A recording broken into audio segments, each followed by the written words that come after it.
れだわ。 Halo guys, selamat datang lagi di channel ini bersama gue, Reborn. Buat yang baru gabung, jangan lupa dibantu like dan di-subscribe ya. Pada video kali ini, kami akan kembali menceritakan serta menjelaskan mengenai beberapa poin bocoran tambahan dari manga Baku Hantam Tokyo Revengers. Khususnya dari chapter 253 yang akan terbit secara legal di Jepang pada hari Selasa besok. Tapi tenang saja, kalian tidak perlu khawatir. Karena seperti biasanya, kami tidak akan pernah mengulang pembahasan yang sudah ada pada video bocoran bagian pertama kemarin. Dan kami pastikan bahwa semua informasi yang ada di video ini adalah informasi terbaru dan jauh berbeda dari isi video kami kemarin. Oh iya, sumber bocoran kali ini berasal dari akun leaker andalan kita semua. Jadi perihal terjemahan dari beberapa dialog penting yang ada pada chapter terbaru itu sudah bisa kita pastikan kebenaran dan juga ketepatannya hampir 100%. Oleh karena itu, tanpa berlama-lama lagi, yuk langsung kita mulai aja pembahasannya. Kita mulai dengan bocoran tambahan yang pertama. Pada chapter 253, ternyata pertarungan pertama yang terjadi bukanlah pertarungan antara Hanagaki Takemichi melawan Hito Kakucho, melainkan sebuah kelanjutan pertarungan antara Sujianma melawan Chifuyu Matsuno dan juga Mitsuya Takashi sekaligus. Meskipun sudah berjuang dengan keras, namun nampaknya Mitsuya dan Chifuyu masih tidak sanggup untuk menandingi kehebatan dari sang dewa kematian ini. Hal ini dibuktikan dari beberapa potongan panel berikut, di mana pada panel ini terlihat Mitsuya yang ternyata berhasil dibuat pingsan lebih dulu dan hanya menyisakan Chifuyu Matsuno seorang diri. Dengan wajah dan tubuh yang sudah babak belur, ternyata Chifuyu masih terus mencoba untuk bangkit kembali dan menyerang Sujianma menggunakan semua tenaganya yang tersisa.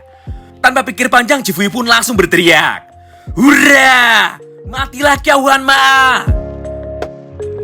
Namun sayangnya semua perjuangan Chifuyu kali ini tidak membuahkan hasil sama sekali. Sesaat sebelum Chifuyu berhasil mendekati Hanma, ternyata Hanma sudah lebih dulu mengayunkan pukulannya ke arah wajah Chifuyu sambil tertawa. Akibat serangan tersebut, tubuh dari Chifuyu pun seketika terpental dan terjatuh di tanah, hingga membuatnya tidak bisa bangun kembali.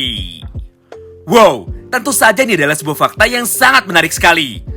Berdasarkan hasil akhir pertarungan dari Hakai, Mitsuya, Akun, dan juga Chifuyu, maka sebenarnya bisa kita tarik sebuah kesimpulan bahwa di antara mereka berempat, karakter yang mendapatkan upgrade kekuatan paling besar dari Ken Wakui adalah Chifuyu Matsuno.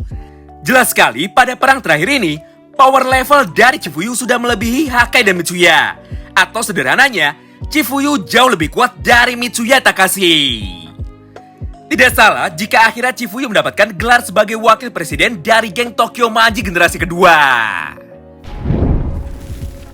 Selanjutnya kita masuk ke poin bocoran yang kedua. Ingat kan kemarin kami sudah pernah menyampaikan bahwa Mikey mengamuk ketika bertarung melawan member Toman lainnya selain Pachin. Yap, ternyata member lain dari Toman yang berani menantang Mikey ini adalah 3 orang petinggi lainnya, yaitu Peian, Taoya Kawata, dan juga Souta Kawata. Supaya kalian semakin penasaran, Oji-san gak akan jelasin ya bagaimana detail pertarungan dari mereka berempat. Untuk lebih jelasnya kita tunggu saja sampai chapter resminya terbit di hari Selasa besok. Tapi singkatnya kira-kira seperti ini. Walau sempat bertahan di awal, namun ketika Mikey sudah melancarkan tendangan nuklirnya, tubuh dari Peian pun seketika terpental sangat jauh sekali dan langsung pingsan saat itu juga. Begitu pula dengan Smiley. Meskipun dirinya sudah sempat mengamuk dan mengeluarkan semua tenaganya untuk melawan Mikey, tapi nyatanya Nahoya Kawata bukanlah tandingan dari Sano Manjiro. Hal ini bisa kita lihat dari potongan panel berikut, di mana pada momen ini Smiley berlari ke arah Mikey dengan mengepalkan tinjunya sambil berteriak, "Mikey!" Di saat yang bersamaan, Mikey pun menyambut kedatangan dari Smiley dengan satu tendangan nuklirnya lagi. Menarik banget ya, hanya dalam satu kali tendangan versi serius, Peian dan Smiley yang awalnya masih segar dan fit tiba-tiba langsung kalah dan pingsan. Dengan begini, tentu saja hanya tersisa satu orang petarung kuda hitam dari geng Toman, yaitu Angry alias Souta Kawata. Melihat kedua orang sahabatnya terluka cukup parah, seketika Angry pun kembali menangis dan masuk ke mode Crying Blue Ogre miliknya. Namun sayangnya, mode terkuat dari Angry ini tidak berarti apa-apa di hadapan Sano Manjiro. Walaupun awalnya sempat memberi perlawanan, namun ketika Mikey memutuskan bahwa pertarungan ini sudah berakhir, maka hasilnya sudah pasti kemenangan bagi Mikey. Simpelnya kita lihat saja pada potongan panel manga berikut, di mana pada momen ini Mikey berkata kepada Angry, "Kau adalah orang yang terakhir. Akan kuakhiri semuanya di sini. Oleh karena itu, aku akan ... Sayangnya, sampai bocoran ini terbit, sang leaker masih merahasiakan apa kata-kata yang diucapkan oleh Mikey kepada Angry. Bisa saja Mikey berkata seperti ini. Oleh karena itu, aku akan membunuhmu. Nah, menarik banget kan? Sebenarnya masih banyak banget bocoran terbaru selain kedua hal yang sudah kami sampaikan di atas. Namun, jika Oji-san sampaikan semuanya, tentu saja ketika manganya sudah keluar secara resmi, minat baca kita menjadi berkurang. Oleh karena itu, pada setiap video bocoran, kami selalu berusaha untuk menahan diri. Dan tidak asal bicara dan langsung jiplak 100% semua informasi yang diberikan oleh sang leaker. Jadi jangan heran, kalau di dalam video bocoran, Oji-san selalu pusing memutar otak untuk memasukkan pembahasan menarik lainnya seputar manga Baku Otam ini. Supaya tidak melulu bicara soal spoiler. Contohnya adalah sebuah pembahasan lain mengenai ingatan masa lalu dari Pachin. Tentang semua anggota dari geng Tokyo Manji yang ada di chapter sebelumnya. Nah, menariknya, setelah bocoran chapter 253 keluar, kami pun akhirnya baru tersadar bahwa sebenarnya ingatan masa lalu ini bukanlah milik Pachin, atau bukan dari sudut pandang Pachin, melainkan ingatan dari Mikey dan dari sudut pandang Mikey.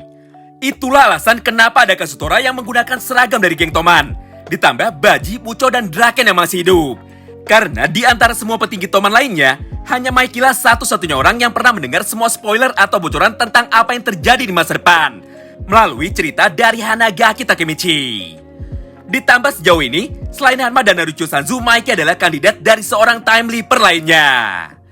Ya, kurang lebih sama seperti apa yang pernah terjadi pada chapter 203. Di mana pada chapter itu, Mikey pun memiliki penglihatan atau vision yang sama tentang semua anggota Toman lainnya yang entah masih hidup atau sudah mati.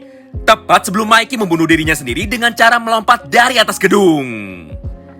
Berdasarkan sebuah fakta itu, muncullah berbagai macam spekulasi dan juga teori. Salah satunya yaitu, ternyata Mikey yang ada saat ini masih memiliki hati nurani. Itulah alasan kenapa Mikey menyuruh Hanma membereskan semua kekacauan ini dengan cara mengalahkan semua petinggi Toman yang tersisa. Karena jika Mikey sudah gila, maka orang yang akan diberitahu oleh Mikey adalah Sanzu, bukan Suji Hanma. Dan jika Sanzulah orang yang membereskan semua kekacauan ini, maka hasilnya bukan saja kekalahan bagi para anggota Toman lainnya, melainkan sebuah kematian mutlak bagi semua anggota Toman generasi kedua. Tentu saja semua di atas akan kami bahas secara detail pada video breakdown selanjutnya, karena jika digabung dengan video bocoran akan terlalu panjang. Terima kasih banyak yang sudah simak video ini sampai habis ya. Sampai jumpa lagi di pembahasan selanjutnya. Salam baku hantam.